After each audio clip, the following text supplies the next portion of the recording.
इस वीडियो में हम बात करने वाले हैं सेल डिवीजन और सेल साइकिल के बारे में।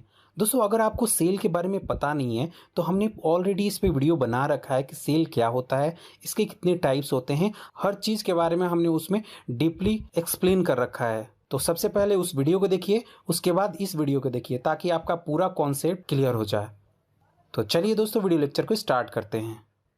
दोस्तों, हमारे बॉडी के अंदर पुराना सेल डिवाइड होकर नए सेल का निर्माण करता है। इसी को हम सेल डिवीजन या फिर कोशिका विभाजन कहते हैं। सेल डिवीजन को सबसे पहले 1955 में बिरचाओ ने देखा था।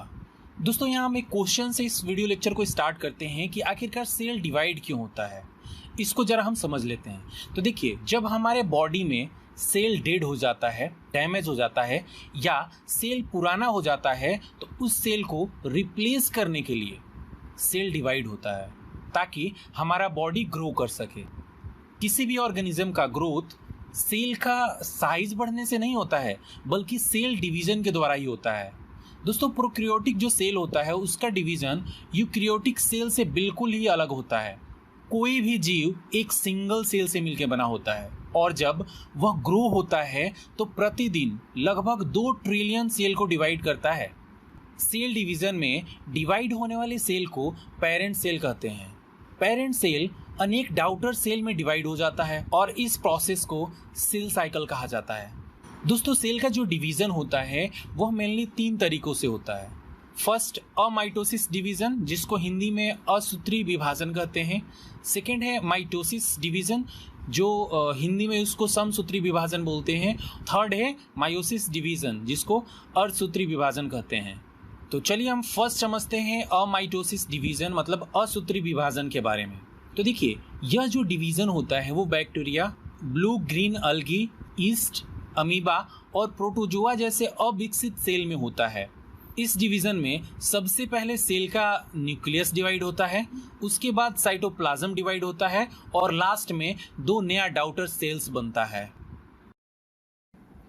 दोस्तों, यूकैरियोटिक सेल 24 घंटे में एक बार डिवाइड होता है। सेल साइकिल को हम 2 फेज में डिवाइड कर सकते हैं। फर्स्ट है इंटरफेज और सेकंड है एम फेज। एम फेज का मतलब होता है माइटोसिस फेज। तो दोस्तों, हम फर्स्ट बात कर लेते हैं इंटरफेज के बारे में। देखिए, इंटरफेज जो टोटल टाइम का 95% टाइम कंज्यूम करता है, इसको हम फर्दर 3 पार्ट में या फिर 3 फेज में हम डिवाइड कर सकते हैं। फर्स्ट है G1 मतलब गैप 1 फेज, सेकेंड है एस फेज मतलब सिंथेसिस फेज और थर्ड है G2 फेज मतलब होता है गैप 2 फेज। फर्स्ट फेज मतलब गैप 1 फेज की हम बात कर लेते हैं। इस फेज में सेल का सभी ऑर्गेनेल्स तथा साइटोप्लाज्मिक कंपोनेंट जो होता है वो रिप्लिकेट होता है। सेकंड हम बात करते हैं एस फेज मतलब सिंथेसिस फेज। तो देखिए, इस फेज में डीएनए न्यूक्लियस में रिप्लिकेट होता है तथा सेंट्रियोल साइटोप्लाज्म में रिप्लिकेट होता है।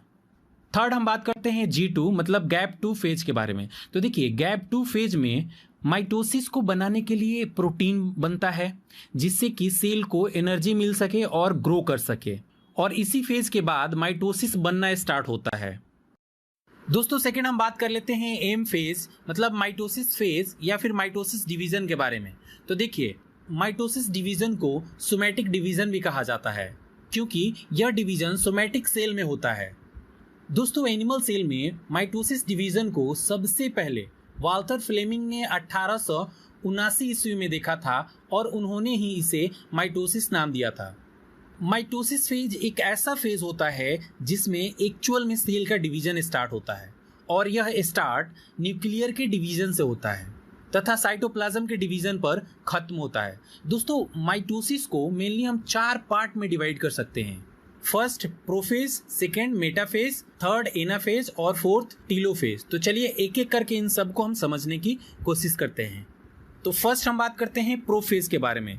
तो दोस्तों, इस फेज में क्रोमोसोम्स बनता है तथा दोनों सिस्टर क्रोमैटिड्स एक दूसरे से सेंट्रोमेयर से जुड़ा रहता है।